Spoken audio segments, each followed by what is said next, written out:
And we're back. Will Vinay. Yes, sir. You know what's great about this next program we're about to do? What's that? It's not necessarily the person sitting here. We'll give him his credit. It's not necessarily the topic, though it's a good one. You know what it is? It's the fact that he brought an audience with him right over here that's sitting here watching us, and it's the cutest audience we've had all week. By far. By far.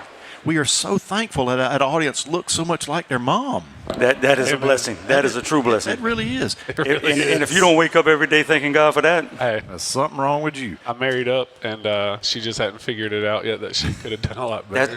that's our strategy. I'll kick your coverage. Oh, And Yeah. let us tell you that with our esteemed colleague Chad Beam is his family. That's who we're talking about.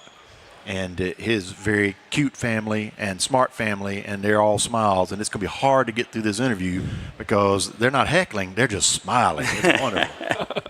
Chad, sir. yes, sir. Welcome. Thank you. Thank you for the invite. Glad to be here. You are a busy guy. I'm a busy guy. You have made the fire service a busy bunch of folks thanks to what you do. You have put a lot of people in the road the past 6 or 8 months. It's been a busy year already, and we're only halfway through it. And that's scary. That's very scary. I'm hoping it means not busy Yeah. second half of the Well, year. if you can control the hurricane season, that'd be nice. We'd all appreciate it. I've put an order in for no hurricanes. Awesome. Well, Ricky Jenkins was standing back over there a while ago. We'll see if we can't put a plug in for him and upstairs. Are y'all allowed to use the word hurricane? It's not like Beetlejuice. Y'all don't fear that. It's no superstition. At this point, I think you can use whatever you want to use. We appreciate, sir, you sitting in here with us. But now we want to have our viewers to understand a little bit about your division, your component, your part of State Fire before we venture into some of the more major events and the details of those events. So tell us a little bit about your part of State Fire. Yeah, so I have the absolute pleasure of serving as the Chief of Emergency Response. I always refer to us as the fun division. Because, cool guys. Yeah, we get to fly on helicopters, right? How does that not make you the fun division? But we have urban search and rescue. So we have 6 urban search and rescue teams, 1 big Type 1 team in Columbia, and then 5 regional teams, one of them being right here in the city of Myrtle Beach.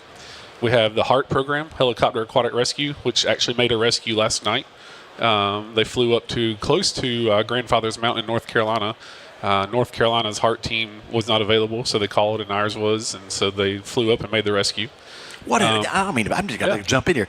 And when I heard about that and everything, what an incredible relationship or cooperative experience, what trust, what networking, so that in an emergency situation, they had the ability or wherewithal and connection to be able to pick up the phone and call somebody and make that happen in a timely fashion. In our profession, you're never going to do anything by yourself, ever. If you don't have partnerships, relationships, forget mutual aid, auto aid. Let's just use the terms partnerships and friendships. Nothing works.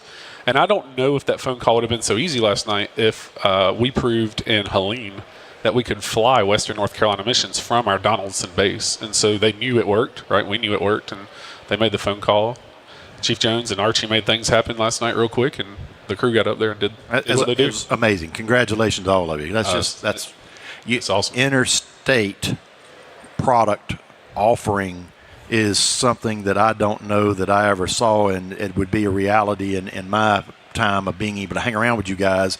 I mean, we struggle for so long for that identity, and you guys are just like, whew, you're gone, and that's wonderful. Well, I think if you think of it from a fire department, you're friends with all of the fire departments that touch your fire department, right? And so if we have the whole state, we should be friends with our states that touch us, because our auto aid and mutual aid is state to state, and it's no different than getting somebody else's fire truck on your structure fire. This just is a little bigger and involves a helicopter. Yeah, congratulations. That's awesome stuff. And I didn't mean to get you sidetracked. No. That blows me out of order that you can accomplish that kind of thing just like that. It speaks to our team, and it speaks to not one person has to be there for something to happen. Right? It just happens. So, and then so the other part, is firefighter mobilization, right? And, probably 80% of the folks walking in front of us and around us have either responded in firefighter mobilization, received, been a part of it some way or somehow. The only reason that program works is because of the 400 plus fire departments in our state and the fire chiefs that support sending a brush truck, a rescue, an engine to somebody else's fire. And I think most of them will do it because they know one day they may have to receive it as well. So that's the 3 programs that I get the fortune to manage. And then I have the best team in the world, Brian Archibald, who's sitting right down in front of us, my right hand, and then Joe Borelli, who just walked off somewhere. And Joe's super important because Joe's in charge of all of our equipment. And without fancy equipment, you can't do fancy things.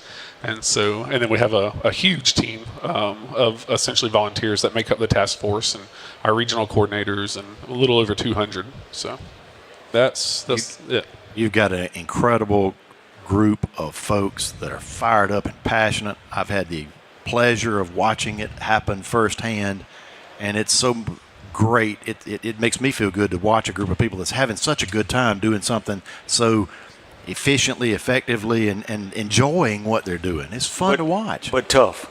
It's tough work. Yeah, absolutely. No, it can, if you don't love what you do, don't do it, right? We love what we do. We sure hope a disaster doesn't happen or a big fire. But, man, if it does, we want to be there. Yeah. We want to go. Right.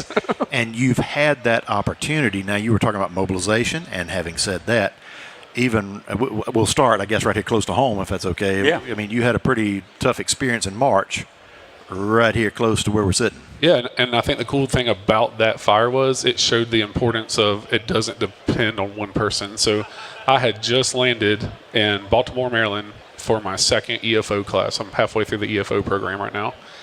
And my phone rings, and it's Joey Tanner. So, hey, Chief, what's up? I need 30 fire trucks right now. I'm like, what's going on? Well, thankfully, one of our team members, Brian Archibald, lives right here in Horry County. So I called Archie. I said, hey, what are you doing?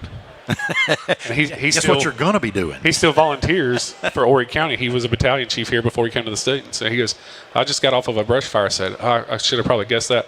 Well, I need you to go manage all of them. So Archie goes straight to work. We'll get a team down here. And then for the next 9 or 10 days, we bring a lot of folks to the coast to fight fire. Give us a little summary of that. Well, go ahead. So one thing I'd want for the viewers is what's that look like on the inside? Okay, yeah, I need 30 trucks. Yeah. What does that take from y'all? So we send that out statewide. Now, that was a very interesting one because we didn't only have fires right here in Horry County. I forget the number. There were something like 150 starts that day across the state, wildland starts. And so we start sending that out. Well, right on the heels of Horry County's request, Spartanburg County called and had a request. So now we're doing 2 mobilizations, both ends of the state. So we send that out. And so our phones for the next 3 hours don't stop ringing, right? And people are calling back, hey, we can send. So we cut tasking orders. We get them here. Well, if we're bringing that many resources, we've got to get people here to help get them checked in, get them staged, because the local chiefs are already busy, right? They have a whole fire going on. And so it is a ton of behind the scenes. There's a whole team of folks, our regional coordinators, they're all working to get those resources here. And then once they get here, they work, of course, for the local AHJ, but we're still here to support however they need. So it's just a ton of behind the scenes keystrokes, phone calls. Yeah. We could use about 30, just like back in the day when they did those call-a-thons on TV and those people were just answering the phones. That's what I need during a mobilization. I just need a bank of phones and people to answer phones. Just a lot of behind-the-scenes work, but you would never know. I think it looks pretty smooth. Fire trucks come, fire trucks go to work, and there's just a huge team supporting it behind the scenes. So. Mm-hmm. Tell us a little bit about this incident down here, and just I'm not asking for a lot of numbers from you because I'm not going to put you on the spot just from memory, but obviously you had a pretty significant event as far as from the mobilization side and the teams that you had to deploy. Tell us a little bit about this. So they got here, they worked right at 9 days. They start local or start small, couple engines, couple brush trucks, moves up. I think that total number for that fire, if I remember correctly, and I'm looking at Archie because I was at EFO the whole time, 400 firefighters about for that fire. Right. And so that was our biggest wildland fire since Pinnacle Mountain. Thank you. Right. I built into that one. That's good. Yep. Thank you. Put it in. So here we are. We're like, man. We just had the big thing here. I was not here for Pinnacle Mountain. Right. And I was on a little bit of a vacation. Right. And I understand. And so I was I was really mad. Good way to handle it, wasn't it? He did a good that job. I missed Pinnacle Mountain. I responded to Pinnacle Mountain as a paramedic. Mm-hmm. That's not where you want to be at a wildfire, right? Mm-hmm. And so I was like, I missed that, right? And then I'm at EFO for this fire, and I called Chief Jones. I'm like, do you need me to come home? He said, I don't want you to have to reschedule. Let's see how it plays out next day or two. Those guys had it. They didn't need me, right? And then, yeah, that's a good point, Arch. So Chief Archibald had been with us about a year. I said, all right, you got your feet wet. Let's get you fully trained up on mobilization. That was on Friday. That Saturday is when this popped off. Wow. So the good Lord above was looking out for us. Yeah, no kidding. And so everything Archie learned 24 hours in the past, he got to put right into action. Wow. But about 400 firefighters. So here I am again thinking, man, another big wildland response, and I missed it again. I didn't know what was coming 2 weeks later. But it was phenomenal. We had a statewide response, 400 total ballpark. They came in. This wasn't your ordinary fire, right? So it's a bay fire with all that peat moss burning, and they just controlled the fire officially last week, all the way from then. Wow. And so it's not just you can just roll dozers in and put this fire out. So it's challenging, I think, for our crews, challenging for the forestry crews. So it was a lot of work. We alluded to in an earlier episode, for those that may have been watching other episodes or going back and archiving, that last year you had the opportunity to pick up a little device down here at the show floor and everything. Yeah. And tell us a little bit about that, because I think that ties into both of these calls, does it not? We always, if you were watching earlier, Chief Jones said I probably already have a list made. That's correct, I do. It starts right over there and it ends right over there. But there's actually a pretty sweet skid steer I think State Fire needs over here for forestry. Only if you can get two of them. But what I see right now as I'm looking at him, all I see is he's saying there's a chance. So, we always needed, for, 3 or 4 years, we've been talking about, we need a mobile command center, especially as a state agency that the state can lean on to come and help. Why not? Why don't we have one? So Chief Jones was able to work a little magic with our finance department. It was the quickest PO ever cut in state government history, which sometimes when I try to buy pencils, I'm like, hey, remember what we did in 24 hours? So we got the mobile command center. It was not even done. And technically I still have to take it back down to get officially done. So it's down at the Spartan shop, Somerville shop down there. And Chief Jones calls for it. So they deliver it from the shop to come straight to Horry County. And it runs and it works. And then we get to field test it. And another reason you're upset is the fact that somebody else is getting to use it before you do it. You don't know how much. I'm sitting at the National Fire Academy just depressed, right? Because they're getting to use it for the first time and I'm not there. So I know Chief Jones is there, and I'm sending him texts. You had a command unit there? He said, it's on the way. I said, send me a picture. I want to see this thing. Right. It's awesome. And but talk about just a piece of equipment that really can help bring that unified command picture together, and just the tools that we have in it and the tools that it provides a local AHGA that may not have one. Of course, they have a lot of things here in Horry. Now, that's available, statewide. Right, thank you. Yeah, if you call for firefighter mobilization, it's going to be on the road. You call for the incident support team, it's going to be on the road. And it provides a place to put everybody that needs to be at the same table, some technology to assist with it. But what a valuable tool. And then we'll get to it, but we don't even get to take it back to get finished because 2 weeks later we needed it up in Greenville. So. Well, as far as the command unit, what it really does is the IST team is mobile to go anywhere. That's right. And now that allows you to be self-sufficient, and the locals or whatever's going on, there's very little they had to provide for you. That's right. And, for years we've worked out of the back of our vehicles under pop-up tents, and that just gets to be miserable after if it's cold, if it's hot, if it's raining. Yep. And just to be able to have a place to provide that self-sufficiency, but also to give a place for the locals to come in and everybody sit at one table. It's huge. Yes, it is. Yeah. Yeah, great purchase. I was excited for you when I heard about it. No doubt. It was an exciting thing. But yeah, okay, you did you went back home, you put it in park for a few days, and then boom. Yeah, so on a Friday evening, I just landed on an airplane, turned my phone off of airplane mode, and it's Chief Billy Gibson from Pickens County. He says, "Hey, just let you know, Table Rock's on fire." So, what? All right. It's a rock. So I was like, "Well, hey, do you want me to come out tonight?" He said, "Yeah, come on out here and just look at it." So I drive from GSP. I actually talked to that man right there, Pierce Womack, if we could just notate that mustache right there. I drive from GSP Airport to Table Rock, meet with the local forestry folks and Chief Gibson. It's a 1/10 of an acre on fire. That's it, 1/10 of an acre. And we're looking at it. It's up on the mountain. It became the largest wildland fire in the state, in the history of the state of South Carolina. But 2 weeks later, that was on a Friday. I called Chief Jones on a Sunday. I said, "We're going to need the mobile command center up here." And so he brought it. And I think he likes driving it as much as I do. So He's taking my job on that. I'm a little mad about that one. That's okay. That's right. That's okay. But, I think this was even a cooler opportunity because we had so many different agencies that used it. We had, we had people in the front of it. We had people in the back of it. 2 different operations. It provided one night we had to do mandatory evacuations. Pickens County quickly asked if they could use the comms portion of it, and they used it as a console to do reverse 911 and evacuate a bunch of people. And they talked to all their units off of the radio in there, and they're like, "Can we use it?" Yeah, that's what it's here for. So it was super cool to not only use it just for us and just for wildland, but for all things Table Rock Fire. That thing got used, and if we're just being honest, it's a really cool backdrop to a big command post. So.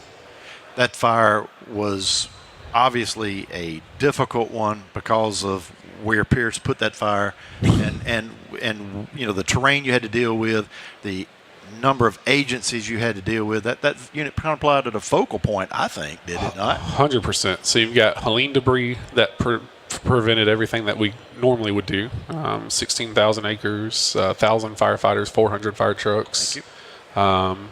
VLATs, it's a very official term for very large air tanker. A bunch of those LATs, large air tankers. We had Bambi bucket drops from Chinooks, Blackhawks. We had 2 seat airdrop planes that scoop right off of the lake. We looked like California there for a few days, And not to mention for 5 days, I think, 5 or 6, we were declared #1 disaster in the nation. So all of that got to be used with our mobile command center. The Today Show was out there hitting the mobile command center. It was cool to have a piece of equipment that was that useful, but that can be that iconic for a response that large. But at the core of that mission was a bunch of people doing coordinating activities, mobilization activities. So, the equipment was awesome, and I don't want to belittle that whatsoever, but there was a lot of skilled staff behind-the-scene people that were bringing in a lot of those resources and things. And, we brought in a team, our regional coordinators, Russell Alexander. I got my money's worth out of him for those 14 days. I'm glad somebody did. Yeah, right. I'm going to double his pay next year, what we pay him. Nice. But we brought in USAR planning team members to be a part of it. Of course, the IST, our regional coordinators, they're all mingling with forestry, and then forestry brought in a federal incident management team. And to put all of those in, that whole thing's working 24 hours a day. There was never a gap in coverage or service that was needed up there because of that team. There are a lot of tired people, but you would have never known or never saw that. I mean, I know there were other calls and things going on in other parts of the state. Was there any part of the state that did not send people up there? I mean, because I know down in the Midlands, we were getting calls and we sent stuff. And no, we had folks. I mean, I'll give City of Charleston. They just called and said, "How many days do you want them?" And I said, hey, the whole time, and they did. They just rotated, and a lot of other departments did that. So we had people from Low Country, PD, Midlands, Upstate. If you could name it, they were there. Yeah. And I think genuinely our fire service cares about that, so they want to be a part of it. We all signed up to go to calls, just like Chief Jones said. Nobody signed up to sit behind a desk. I never thought my most important tools would be highlighters and calculators, but here I am. But that's what they want to do. They want to go to work, and everybody, let's just be honest, wants to go to the big call, right? That's what we all want to do. So when we put something out like a 16,000 acre wildland fire, man, people are jumping at the bit to get there. So, yeah, as a fire department, it's not hard to find people to volunteer to go. I mean, they're ready to rock and roll and go. And I think a lot of times when you have something like mobilization and you think back to the infancy of it and where we started and how we built it up, what can we handle? You have those. Okay, how big can we handle? Well, y'all proved pretty efficiently that we can handle something that size. Yeah, and we have so many lessons learned out of it. So the next time that happens, I think it'll be even smoother. And that's what I'm excited about. Because forestry's made a pretty good promise that Helene debris didn't burn. So it's all still up there. So, wow. Protected. We'll see. We'll see what happens. But no, I think it. Every time I think that was it, that was the big one. Something else happens. Now you brought up that H word again, which we're not going to jinx you by saying. So you say about those lessons learned from these things. So that brings me into future or whatever. Those lessons learned. What's next for us as part of mobilization? What's next for you as far as a team that you think is going to maybe come out of these calls and the lessons learned? Not just the skid steer that he's going to buy you, but what like I did that. And so what's next? What's your vision? So I see, in the future, I would love a little more staff for mobilization, because mobilization started out as a one-man operation. Chief Pope, Jason Pope, was the first, and he was a solo man, and had the regional coordinators. But now I need like 2 or 3. I feel like, just mobilization staff. Some technology that we're looking at to smooth out statewide notifications, the sending of tasking orders, things of that nature. But then we really get into things too, like unit tracking. So once you get here, I want to make sure we know where you are and that you're safe. And so maybe there's some avenues for that. Well, you're a technology guy. I was hoping you were going to put a plug in for something, because I know you got your eyes and your thoughts on some kind of technology. 100%. There's a couple platforms of technology out there that I want to. That was for you, Russell. That I want to use. If somebody would invent one, did everything. Listen. If somebody would just fund me, I'll do it. But, we're looking at a few different things like that. There's always going to be up-and-coming technology with communication, which is always a big thing for us. But right now, the big thing is looking at smoothing out that notification piece, that getting tasking orders and paperwork to you piece. We've looked at how do we run a smoother check-in process and staging process. So some of us are going to take a staging area manager class here in 2 weeks. And I think in the future, you're going to see dedicated teams under that mobilization umbrella. You're going to have a staging team, a check-in team, just truly like a resource unit leader just for the mobilization resources. I think in the past, we've applied the theory of incident management, but now that we have these tools in this team, we can actually apply the practicality of large incident management. So I talked to some friends in Texas for their mobilization program, because when they mobilize, everything in Texas is larger, right? And I got some friends at Cal Fire, and I'm like, hey, how do y'all bring in 1,000 Type 6 engines and manage that? So I think you're just going to see the mobilization piece continue to grow and mature in the management side, the overall. The response, get work done, no problem. That's there. So now we have to expand that overall management piece. But it's going to take personnel. It's going to take some technology. It's going to take some money. But I think no problem. We'll get there eventually. I see why he's your most expensive. But he's the right man for the job. And I said this to your face. I said it behind your back.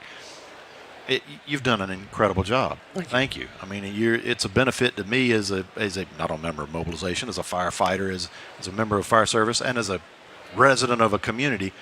You're doing a great thing for us, and I appreciate what you do. Well, thank you. If I didn't have the support from him, from Director Farr, our team, I don't get the support, our team gets the support. That's the big thing. It's not always been there. And that's right. We'll leave it right there. Yeah, it is. It's not always been there. I think what helps is Chief Jones comes from the operations world. And so if I call him and go, hey, you want to go with me? Let's go do this. He's on board. How long did it take you to get that PO? That's right. Yeah, you're calling him. If he wants to go, he's already there. He's already. Him and I were talking last year to Director Farr during Helene, and I think something was said to the tune of, we want to be lowered in by helicopter and can't get out unless it involves a helicopter. We want to go to the sketchiest place, So that's what we want to do. That's what we love to do. But our whole team does, right? And that's why they excel in everything they do. So, what can we do to support the programs? What can we do to help the programs? How can we be a part of things? I think the biggest thing the fire service can do to help support the program is, if you're a fire chief and you don't have members on Task Force 1 or 2, 3, 4, 5, or 6, if you want to be on one of the regional teams and you live close by, get your members on those teams. Man, the training that we provide and send them to, they're not going to your average class. They're going to a TEACS class. They're going to a national level class, and they get to take that back to their department, which I think is awesome. My home department, I still work part-time at. We've got guys on the task force that are plans team managers. So now they're bringing some of that back to their shifts and teaching that. We've had tons of success stories around the state. So I would just say, fire chiefs, please support the teams, the 6 USAR teams, the incident support team. And then also when we call for resources, if you can, and I get things happen, but send your resources. That would be awesome. We would love that. And we have a great turnout across the state, but that would be our biggest support. And I think that's a great point, because the training that I received when I was on USAR, whether it be rescue specialist, plans, documentation, benefited my organization in my county way more than it has benefited the state. You get so much just great training and knowledge and learn from so many great people that 95% of the time you're giving it back to your local, jurisdiction. So it's just so beneficial. The chiefs make out by sending people to USAR. I tell people all the time exactly what you just said is, I might get to use your talent twice a year. You get to use it every third day. Absolutely. You know what I mean? It benefits your department. Yeah, because what I learned in the plans program and we use on every hurricane that comes anywhere near us. Sure. I'm the one working the forms, working the plans, and doing those things. All right, so to kind of wrap this thing up, let's recap for my feeble mind. So you were gone for 2 weeks to EFO. Yep. And you came back, got off the plane, and went straight to deployment to Table Rock. How long were you up there? 16 days. And so would you care to, and think about this hard before you answer, would you care to take this public opportunity to thank somebody for the fact that you were able to be gone for 4 weeks and somebody else had to fill in for you on a number of roles on a residential side of things? Yeah, not Jonathan. I'm trying to give you some hints now to help you out. I think you wouldn't do enough for that woman right there for what she puts up with and supports. She, I think, gets a check from the federal government. That's the only reason she stays with me, and I just don't know about it. But I'm going to tell you what, I couldn't do my job without her. She supports me in every crazy idea I have. He thinks he gets crazy ideas with the things I ask for. She deals with tenfold. Yeah, but she can smack you on the head. He can't. She can. She can. But for what Brooke does for me and how she supports me and how she takes care of our 2 daughters, that's why the day I can retire, I probably need to, and I need to be the doer of all, and she gets to go do whatever she wants to do. I've been. Look, this is recorded. This is recorded. I've been to so many retirement parties, and you always hear the firefighter or fire chief stand up and say, I would like to thank my family for what they've sacrificed. That's a normal firefighter. They sacrifice 1,000 times more because of what I do. So I owe her more than I'll ever be able to pay back. And one day she'll realize she could do way better and probably just move on. We tried to tell her, she didn't see it. Yeah. Good answer. Way to handle it. So how do you think the podcast went? I love it. Well, I'm looking at our early audience. I don't know where we lost them, but they walked out on us. The audience changed. What does that say, Chad? Well, they like free stuff, so maybe y'all should put a table of free things out here, and maybe they would come back and be here. You did an awesome job, and you do an awesome job. Yes. Thank you for all you do. Thank you very much. Yes, sir.